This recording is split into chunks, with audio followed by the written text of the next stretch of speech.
بہت سے سوالات جو ہیں وہ پہلی سماعت میں ہی سامنے آ گئے، اور یہ سوالات اور کسی نے نہیں بلکہ معزز جج صاحبان نے خود اٹھائے۔ ایک جج صاحب نے سو موٹو جورسڈکشن کے حوالے سے اور کمپوزیشن آف بینچ کے حوالے سے، پھر ایک سوال جو ہے اسمبلیوں کی تحلیل کے حوالے سے سامنے آیا۔ اگرچہ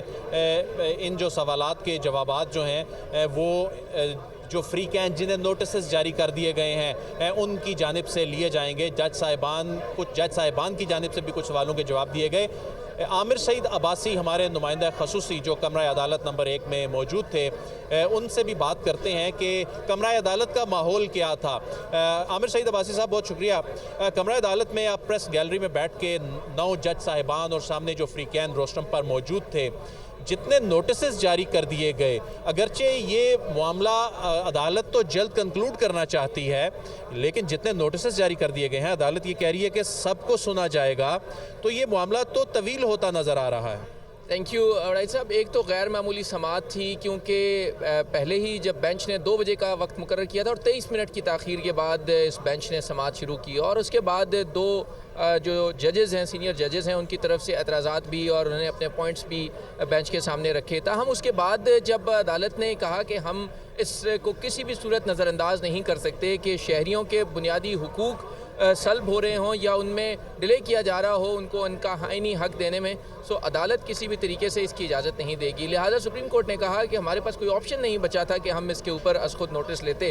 سو ان حالات میں انہوں نے جب یہ اہم سوالات جب اٹھائے۔ عامر صاحب، جو بینچ کے اپنے 2 جو معزز جج صاحبان ہیں ان کی جانب سے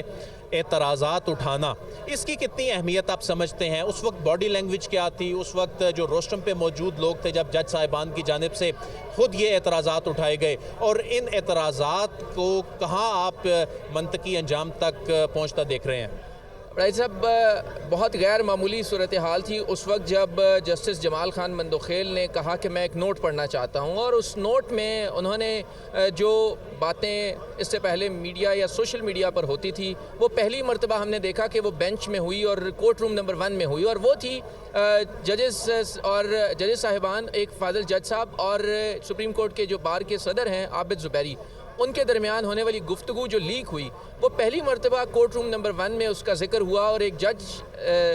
فاضل جج کی طرف سے یہ ذکر کیا گیا کہ ایک اہم آڈیو جو ہے وہ سرکولیٹ ہو رہی ہے۔ ایسے حالات میں اس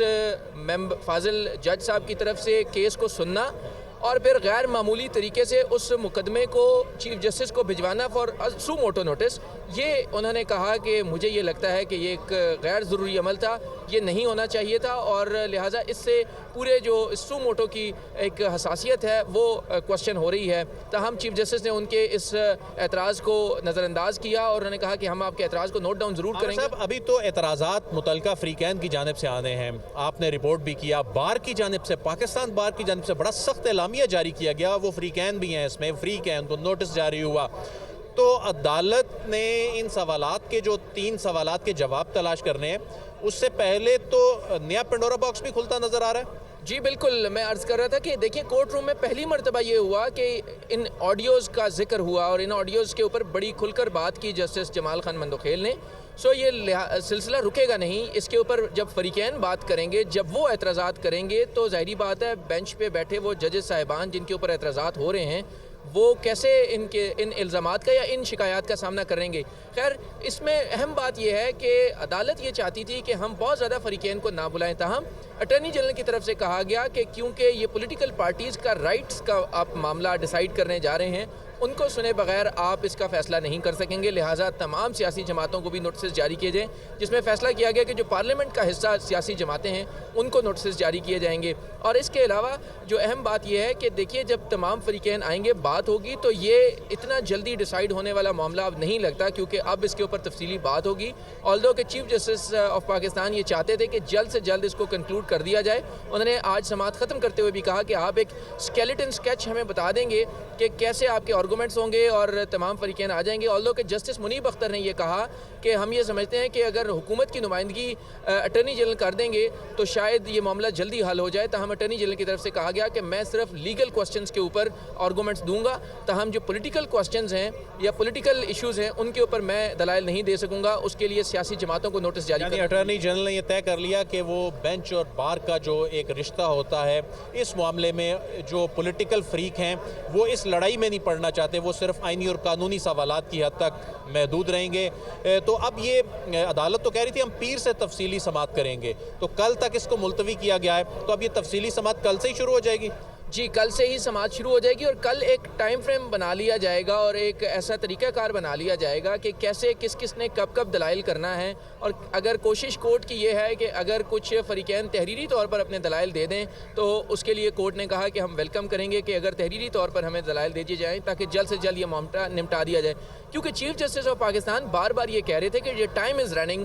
وقت جو ہے بہت کم ہے کیونکہ 90 دن کا وقت ہے اور اس میں پہلے ہی 6 ہفتے کا وقت گزر چکا ہے اور ہم پہلے ہی اس میں ڈیلے کا شکار ہیں. لہٰذا اب ان حالات میں مزید تاخیر نہیں کی جا سکتی. یہ شہریوں کے بنیادی آئینی حق کا معاملہ ہے, انہوں نے اپنے جو منتخب اراکین ہیں ان کو منتخب کرنا ہے, اپنے نمائندگان کو منتخب کرنا ہے. ایسے حالات میں ہم اس میں غیر ضروری تاخیر نہیں کر سکتے. لہٰذا اب دیکھنا ہوگا, لیکن تمام سیاسی جماعتوں میں عدالت نے یہ مناسب سمجھا کہ ہم اگر پی ڈی ایم کو نوٹس کر دیں تو شاید تمام سیاسی جماعتیں کور ہو جائیں گی. لیکن اب عدالت نے اوپن کورٹ میں یہ بھی کہا کہ اگر الیکٹرانک اور پرنٹ میڈیا کے ذریعے بھی تمام جو فریقین ہیں اگر کوئی آنا چاہے تو اس کو نوٹس تصور کرے اور اس کے بعد ہم تمام فریقین کو سن کر ہی فیصلہ کریں گے. بہت بہت شکریہ. تمام فریقین جائے گا اور نوٹسز جو جاری کیے گئے